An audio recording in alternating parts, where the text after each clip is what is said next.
Praise the lord. Good morning. मी pastor Vishwas Tribhuvan. आज 15 August आहे आणि स्वातंत्र्य दिनाच्या हार्दिक शुभेच्छा. जेवढेही व्हिडिओ बघत आहे त्यांना आजच्या दिवसाच्या खरोखर मनापासून शुभेच्छा देऊन मी तुमच्यासाठी एक वचन बोलत आहे की आज जर बघितलं, आजचा भारताचा इतिहास जर आम्ही बघितलं, भारतासाठी आज जे महान पुरुष होऊन गेले, शहीद भगतसिंग, शहीद राजगुरू, शहीद सुखदेव, जर आम्ही बघितलं 23 मार्च 1931 मधला हा इतिहास आहे आणि या भारताला स्वातंत्र्य करण्यासाठी अनेक महान पुरुषांनी आपलं जीवाचं पाणी केलेलं आहे, जीवाचं रान केलेलं आहे आणि ह्या भारताला वाचवलेलं आहे.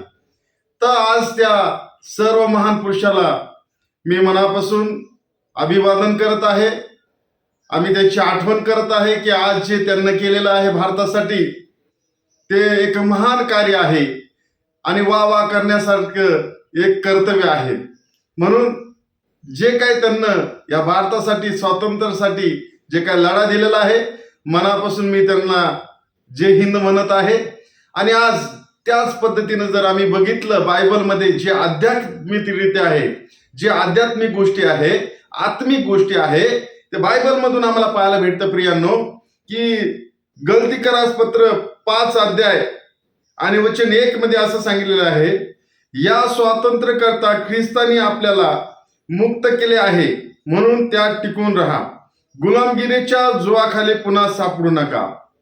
आता ह्या ठिकाणी आम्हाला पाहायला भेटते प्रियांनो, आम्हाला बघायला भेटतं की भारतासाठी जे महान पुरुषांनी जे काही इंग्रजाचं जुवा काढलं होतं भारतासाठी, तसंच आध्यात्मिकरित्या आहे आमच्या प्रभू येशू ख्रिस्तानी आमचं सैतानाचं जुवा काढलेला आहे. सैतानाच्या जुवा खालून आम्हाला ओढून काढलेला आहे. सैतानाच्या जे पापमय जीवनातून आम्हाला बाहेर काढलेला आहे.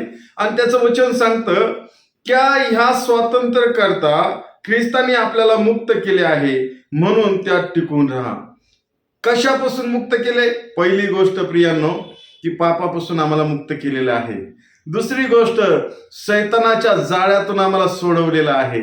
सैतानाच्या साखळ दंडातून आम्हाला वढून काढलेलं आहे. म्हणून प्रियांनो, आता या ठिकाणी पॉल म्हणतो की आता त्या गुलामगिरीत पुन्हा सापडू नका, त्या जुवाखाली पुन्हा येऊ नका, त्या जुवाखाली पुन्हा जाऊ नका. म्हणून प्रियांनो, ख्रिस्तामध्ये टिकून राहा, ख्रिस्ताची वाट पहा आणि ख्रिस्तानी जे स्वातंत्र्य आम्हाला दिलेलं आहे त्याच्यामध्ये आनंद करा, शांतिमय जीवन जगा, त्याच्यामध्ये उल्हास करा आणि येशू ख्रिस्ताचे आभार माना की आध्यात्मिकरित्या येशू ख्रिस्तानी आम्हाला पापाच्या बंधनातून सोडवलेलं आहे, सैतानाच्या बंधनातून सोडवलेलं आहे आणि आम्हाला त्याच्या सर्व सैतानाच्या कृत्यापासून सोडवलेलं आहे. म्हणून आजच्या दिवसाबद्दल मी हेच म्हणन की स्वातंत्र्य दिनाच्या हार्दिक शुभेच्छा. Praise the Lord. हालेलुया. प्रभू तुम्हाला ह्या व्हिडिओद्वारे आशीर्वादित करो. आमेन.